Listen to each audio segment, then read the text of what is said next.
మా latest videos కోసం మా ఈ తెలుగు న్యూస్ ఛానల్ సబ్స్క్రైబ్ చేసి గంట సింబల్ యాక్టివేట్ చేసుకోండి.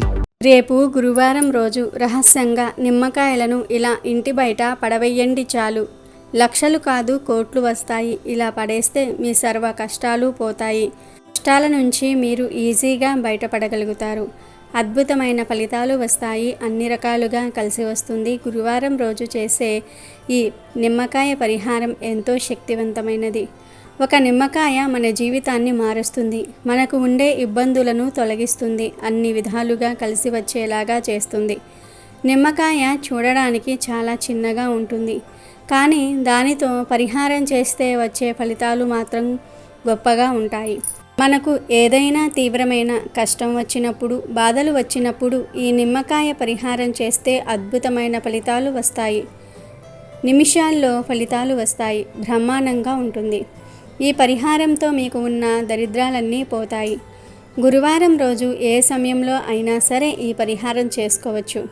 పగలు, మధ్యాహ్నము, సాయంత్రము, రాత్రి ఇలా ఎప్పుడైనా ఈ పరిహారం చేసుకోవచ్చు. మరి ఇంతకీ గురువారం రోజు నిమ్మకాయలతో ఏం చేయాలి అనే విషయాన్ని ఇప్పుడు మనం ఈ వీడియోలో వివరంగా తెలుసుకుందాం. అంతకన్నా ముందు చనిపోయేటప్పుడు దేవుణ్ణి ఎందుకు తలుచుకోవాలి, అలా తలుచుకుంటే ఏమవుతుందో తెలిపే పురాణ కథను విందాం. ఫ్రెండ్స్, అంతకన్నా ముందు కామెంట్ బాక్స్లో ఓం లక్ష్మీ నమో నమః అని కామెంట్ చేయండి. అలాగే ఈ వీడియోకి ఒక లైక్ కొట్టి మా ఛానల్ని సబ్స్క్రైబ్ చేసుకోవటం మర్చిపోవద్దు. పూర్వం కన్యాకుబ్జం అనే నగరంలో సోత్రీయుడు అనే ఒక బ్రాహ్మణుడికి అంజామిలుడు అనే ఒక కుమారుడు ఉండేవాడు. ఈ అంజామిలునికి చిన్న వయసులోనే గుణవంతురాలు, సౌందర్యవతి అయిన కన్యతో వివాహం జరిగింది. అజమీలుడు సంధ్యావందనము, గాయత్రీ జపం లాంటి నిత్య కర్మలు చేసేవాడు. అన్ని ధర్మాలు తెలిసినవాడు. ఎన్నో మంత్రాల సిద్ధి పొందినవాడు.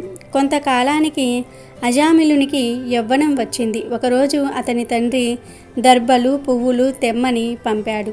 దర్భలు, పువ్వులు తీసుకుని తిరిగి ఇంటికి వస్తూ ఉండగా ఆజామిలునికి పొదలలో నుండి ఏదో ఒక శబ్దం వినపడింది. అప్పుడు ఆజామిలుడు ఏమిటా అని అటువైపు చూశాడు. అప్పుడు దట్టమైన పొదరింట్లో రతి క్రీడల్లో చతురురాలైన తన ప్రియురాయలైన స్వేరిని వృషులతో ఆనందిస్తున్న ఒక కాముకుణ్ణి చూశాడు. దిగంబరంగా ఉన్న కటి ప్రదేశం గల విటుణ్ణి చూశాడు.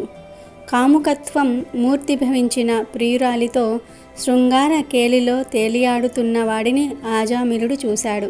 అది చూసి అతన్ని పులకించిన రోమాలు నిక్కబొడుచుకున్నాయి. ఆమెను చూసి ఆజామిలుడు కామోద్రేకంతో ఉవ్విళ్ళాడాడు.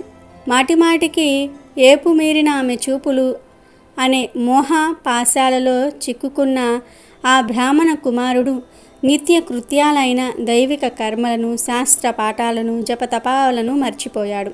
అతని మనసనే కారరణ్యంలో కామోద్రికమనే కారుచిచ్చు చెలరేగసాగింది. అప్పటి నుండి అతని మనసులో ఆమెను పొందాలనే కోరిక చెలరేగింది. అలా ఆజామిలుడు దిగులుతో కృంగిపోయాడు. విచారించాడు.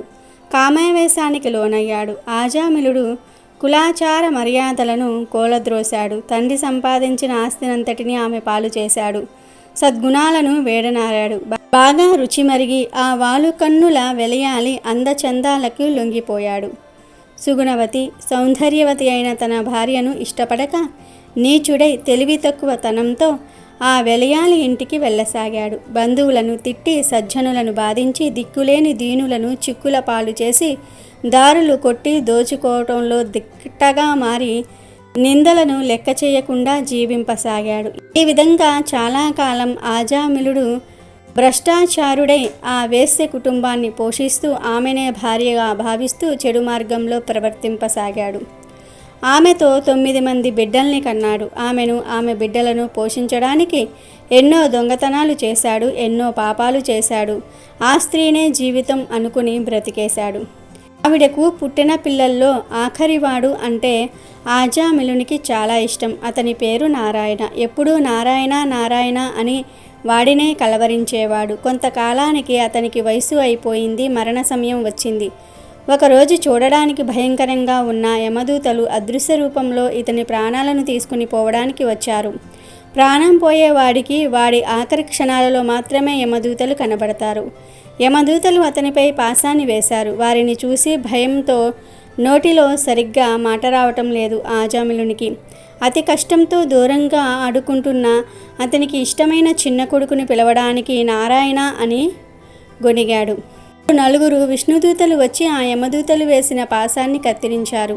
అతనికి పోతున్న ఊపిరి కాస్త నిలబడింది. ఈ యమదూతలు విష్ణుదూతలు కేవలం ఆజామిలునికి మాత్రమే కనబడుతూ ఉన్నారు. వారి మాటలను వింటున్నాడు ఆజామిలుడు. అప్పుడు యమదూతలు విష్ణుదూతలతో, ఎవరు మా పనికి ఎందుకు ఆటంకం కలిగిస్తున్నారు? ఇతను జీవితంలో ఎన్నో ఘోర పాపాలు చేశాడు. వీడిని మేము నరకానికి తీసుకుని వెళ్ళి శిక్షలు విధిస్తాము అని అన్నారు. దానికి విష్ణుదూతలు, మేము విష్ణుదూతలము, మేము వైకుంఠం నుండి వచ్చాము. మీ ధర్మ విచక్షణ సామర్థ్యం తెలిసిపోయింది. అజ్ఞానంతో మీరు పుణ్యాత్ములను దండింపరాని వారిని దండిస్తున్నారన్న విషయం వెల్లడి అయింది.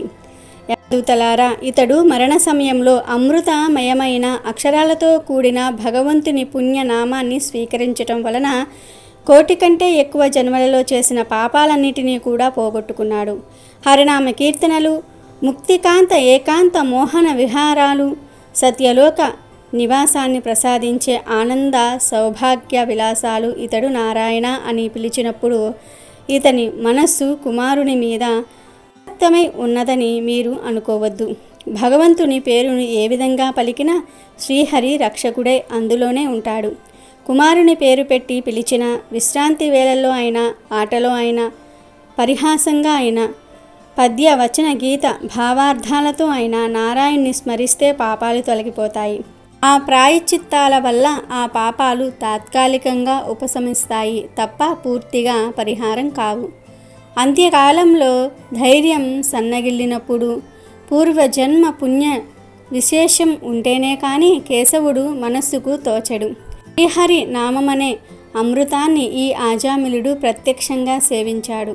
ఈ శ్రీహరి నామ స్మరణమనే ధర్మం ఈ సత్పురుషుడి మరణం అనంతరం ఎందుకు వృధా అవుతుంది అని ఈ విధంగా విష్ణుదూతలు భాగవత ధర్మాన్ని నిరూపించి, తను ఎంత పాపాత్ముడైనా ప్రాణం పోయే చివరి క్షణంలో నారాయణ అని అన్నాడు. తన కొడుకును పిలవాలి అనుకుని పిలిచినా సరే చివరి క్షణాలలో నారాయణ అని అన్నందుకు ఇతని పాపాలు పోయాయి.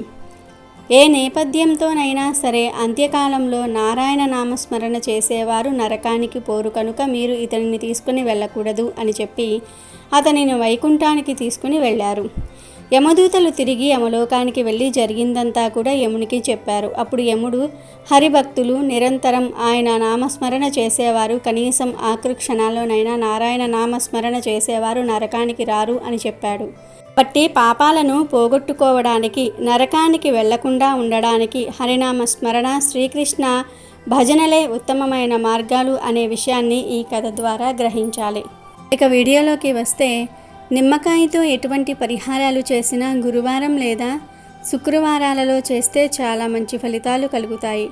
ధన సంపాదన బాగా పెరగాలని కోరుకునేవారు గురువారం రోజు నిమ్మకాయతో పరిహారం చేసుకోండి. అసలు ఏం చేయాలి అంటే, గురువారం రోజు ఒక మంచి నిమ్మకాయను తీసుకొని దానికి 4 భాగాలుగా పువ్వు విచ్చుకున్నట్లుగా కొయ్యండి. తర్వాత ఈ నిమ్మకాయ మధ్యలో గల్లులుప్పు పెట్టండి. గల్లులుప్పు మీ దగ్గర లేకపోతే సాల్ట్ అయినా సరే పెట్టవచ్చు. ఇలా ఉప్పు పెట్టిన తర్వాత కుంకుమతో ఈ నిమ్మకాయకు 5 బొట్లు పెట్టండి. ఆ తర్వాత ఈ నిమ్మకాయతో ఒకసారి మీకు మీరే దిష్టి తీసుకోండి. అంటే 7 సార్లు సవ్య దిశలో, 7 సార్లు అపసవ్య దిశలో ఈ నిమ్మకాయను మీ చుట్టూ తిప్పుకోండి. ఆ తర్వాత దిష్టి తీసిన నిమ్మకాయను మీ ఇంట్లో నుండి బయటకు విసిరివేయండి. అంటే మీరు ఇంట్లోనే నిలబడి ఇంటి బయట ఎవ్వరూ లేని సమయంలో చూసుకొని నిమ్మకాయను బయటకు విసిరివేయండి. మీ బలమంతా ఉపయోగించి బయటకు విసిరివేయండి. ఈ పరిహారం చేస్తే సులభంగా మీ సంపాదన పెరుగుతుంది. వేలు, లక్షలు, కోట్లు సంపాదిస్తారు. కనుక గురువారం రోజు మీరు కూడా నిమ్మకాయలతో ఈ చిన్న పరిహారం చేసి శుభ ఫలితాలను పొందండి. ఈరోజు పసుపు నీళ్లతో ఇలా చేస్తే చాలు, అద్భుతమైన ఫలితాలు వస్తాయి. 1 గంటలో మీ జాతకం మారిపోతుంది. మీ ఇంట్లో ఉన్న ప్రతి కష్టం తీరిపోతుంది. పసుపు నీళ్ళల్లో వాడే పసుపు గురుగ్రహానికి సంకేతం.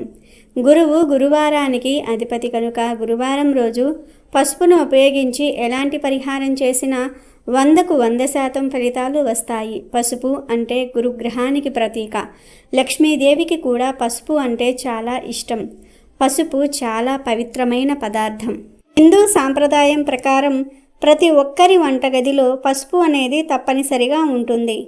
పసుపు కేవలం వంటలలో మాత్రమే ఉపయోగించటమే కాకుండా పూజల్లో కూడా విరివిరిగా ఉపయోగిస్తారు. ఇక వివాహిత స్త్రీలు పసుపును తమ మాంగళ్య బలానికి ప్రతీకగా చూస్తారు అని ప్రతి ఒక్కరికి తెలిసిందే.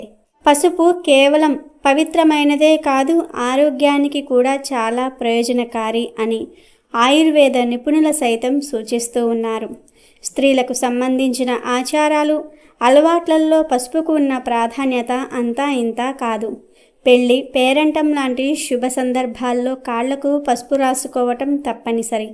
పసుపును ఆహారంలోనూ తీసుకుంటూ ఉంటాం, అలంకారంలోనూ తీసుకుంటూ ఉంటాం.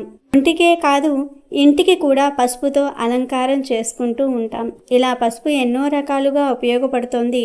పసుపును లక్ష్మీదేవి స్వరూపంగా భావిస్తారు. ఇలాంటి పసుపును నీటిలో కలిపి ఈ గురువారం రోజు చిన్న పరిహారం చేస్తే గంటలో మీ జాతకం మారిపోతుందని సిద్ధశాస్త్రం చెప్తోంది. గ్రహ దోషాలు పోతాయి, ముఖ్యంగా గురుదోషాలు పోతాయి. గురువు అనుగ్రహిస్తే ధనం, ధాన్యం, ఆరోగ్యము, ఐశ్వర్యము ఇలా అన్నీ కలిసి వస్తాయి. మరి ఇంతకీ పసుపు నీళ్ళతో గురువారం రోజు ఏం చెయ్యాలో ఇప్పుడు మనం ఈ వీడియోలో వివరంగా తెలుసుకుందాం. గురువారం రోజు ఎటువంటి సమస్యలు ఉన్నవారైనా సరే, అంటే ఆర్థిక సమస్యలు కావచ్చు, ఆరోగ్య సమస్యలు కావచ్చు, జాతక సమస్యలు కావచ్చు, ఇలా ఏ సమస్యలు ఉన్నవారైనా సరే గురువారం రోజు చక్కగా ఒక గ్లాసును తీసుకోండి. గాజు గ్లాసు లేదా స్టీల్ గ్లాసు లేదా రాగి గ్లాసు, ఇలా ఏ గ్లాస్ అయినా సరే తీసుకోవచ్చు. గ్లాస్ తీసుకుని దానిలో 3 స్పూన్ల పసుపు వేయండి. ఖచ్చితంగా 3 స్పూన్ల పసుపు వేయాలి.